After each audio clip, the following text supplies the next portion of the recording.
Okay, so here's one of the question here. How I get chrome effect from metallic silver paint, fine, bright flakes. There's a method of spraying light metallic silver base coat over black high gloss. Any thoughts?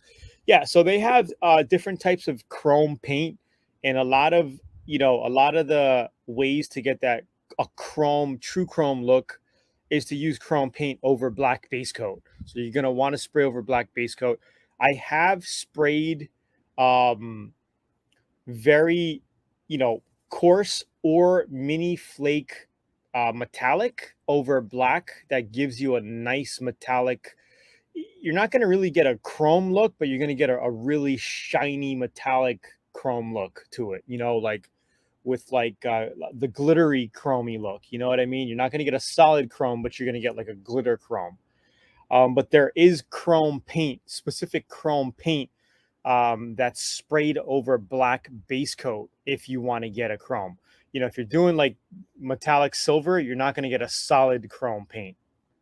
So that's for sure. So guys, again, don't forget to go to LearnAutoBodyAndPaint.com to get your free auto body training, because we cover a lot of material, give you a lot of information on auto body there through the free guide and the free video trainings. And you can get that guide here by putting your name and email in at learnautobodyanpaint.com. So don't forget that. Artcraft, don't forget to go there. How do I paint outdoors? I have a problem with the wind and hot weather, where there's a way to do it. One of our latest projects called the Good Van Project, which is in VIP. We actually showed you how to bodywork and paint a car under a tent and in the garage.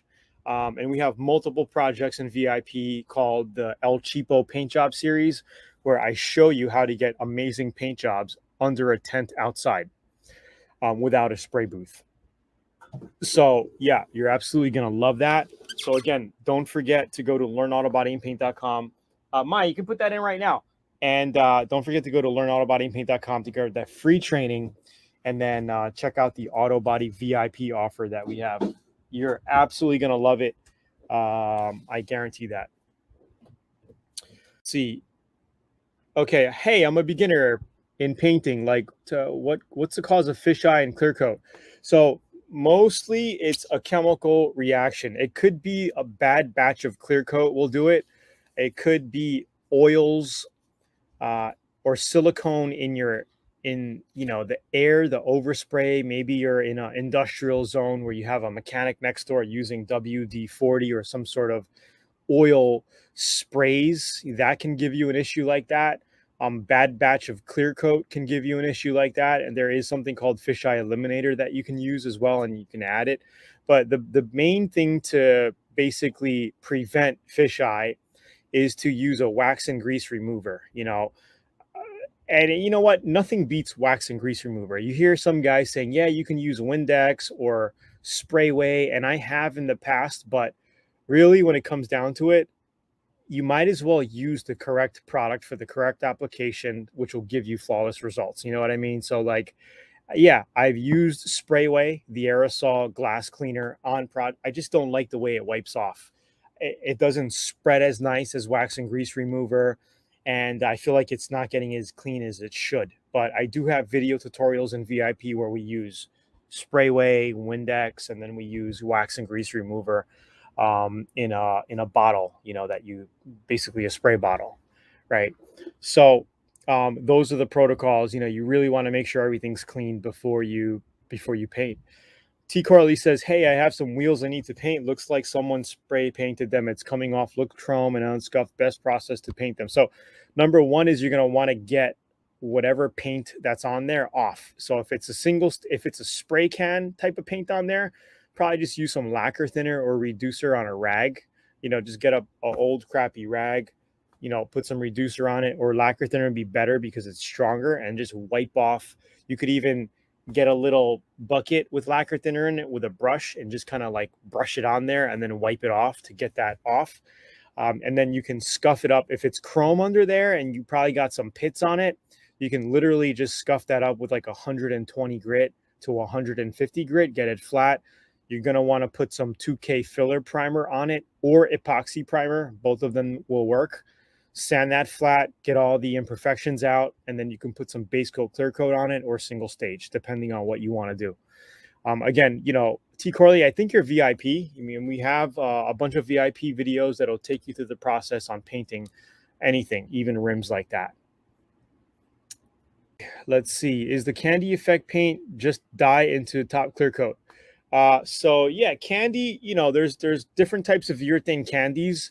There's the polyurethane, like a single, it's like a single stage candy that you just mix up, you shoot on it on top of a base coat of your choice.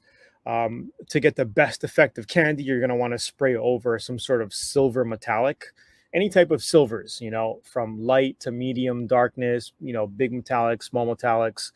But if you're a beginner and you're spraying candies for the first time, you're going to want to spray over a similar base coat color to make it easier for you to still look candy and to still look great. But it's not going to be as bright, but you'll still get a good candy. So if you're doing like let's say you want to do a candy apple red and you're a beginner, I would definitely spray over a red base coat. This way, if you screw up on your coverage, because when you're doing regular painting and you're spraying, you're going to want to do like a 50% overlay. So if you're spraying like this, you're going to want your other coat to go like this. But when you're doing candy, you're going to want like a 75% overlay, right? You're having tighter strokes as you spray because of the candy. And if you don't do that correctly, you're going to see like striping, like from the candy, right? Because it's translucent, and you're going to screw up your paint job. But if you go over a same type of similar color base coat and you kind of screw up, you're not going to see it as much, or you're probably not even going to see it because you're going over a red candy. You're going over a red base coat with red candy. If you're doing it on silver, you're going to see it a lot more. So I always say, and I can't remember how many videos, but countless projects in VIP where we cover candy paint job projects from A to Z. So definitely check out LearnAutoBodyAndPaint.com, guys. And also, if you put your name and info on this page, I just put the link down here or over here. I'm going to show you how to get a Gun Bud Ultra lighting system for free to help you with your paint jobs to become a better painter. And also how you can get Learn Auto Body VIP. So check that page out, put your name and email in, check the page. It's like a 10-minute video I made for you. Amazing, amazing stuff. People are loving it. And check it out. Seriously, check it. You put clear on epoxy primer without another coat of paint. Why would you want to do that? That's just kind of weird. I'm assuming you could clear over epoxy primer, but that's like really weird because it's not a finished color. You're going to have imperfections in primer and you're going to want to flatten that out. Epoxy primer is not a finished product. If you want a primer look, you might as well buy a primer looking base coat, paint it like a rhino colored primer, base coat color or whatever, a sand primer, and then clear coat it. If you're going for that primer look, put a primer colored paint on it. But yeah. Do candy concentrates have a very long? Yes, they do. All paints have a very, very long paint shelf life, 10 years. 10 years. If you keep them sealed, paint can be stored for 10 years and over and opened up and mixed up, reduced, and used. Like paint does not go bad as long as your can is sealed. So yeah, clear coats can go bad because they could absorb some moisture. Base coats and paints could last a very, very long time.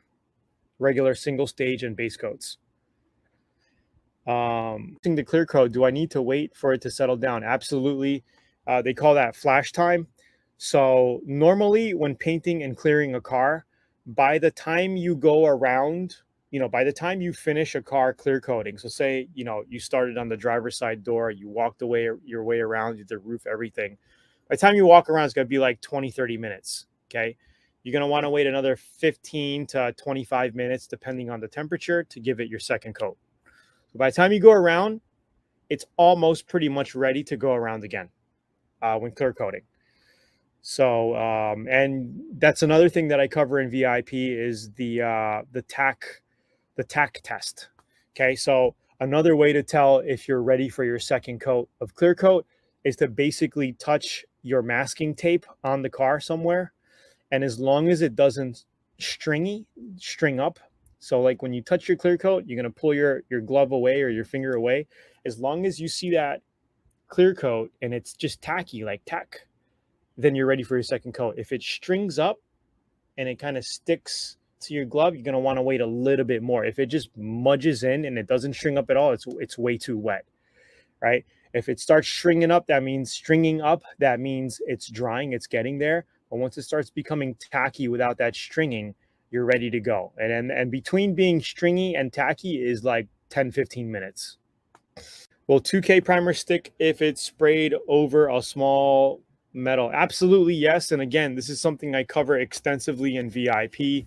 I show you all the scenarios and how and why you could spray metal with 2K filler primer. If you cut through your glaze putty or primer and on corners in certain areas, that you're totally fine and you'll be okay by covering metal with 2K filler primer. So yeah, you're fine. I have a bunch of Autobody materials, paints, body fillers, rubbing compound, keep them in my garage. Where it gets below freezing. Is that good for the materials? Well, not really. If you're going to be below freezing, I would kind of maybe move them into a warmer area or in the house. You don't really want to freeze everything and then thaw it out. You're going to get moisture, around the can and possibly in the can possibly. So all that stuff, if you're going to be below freezing, I would definitely put in a garage or a section of your home where it's not going to be like putting everything into a freezer.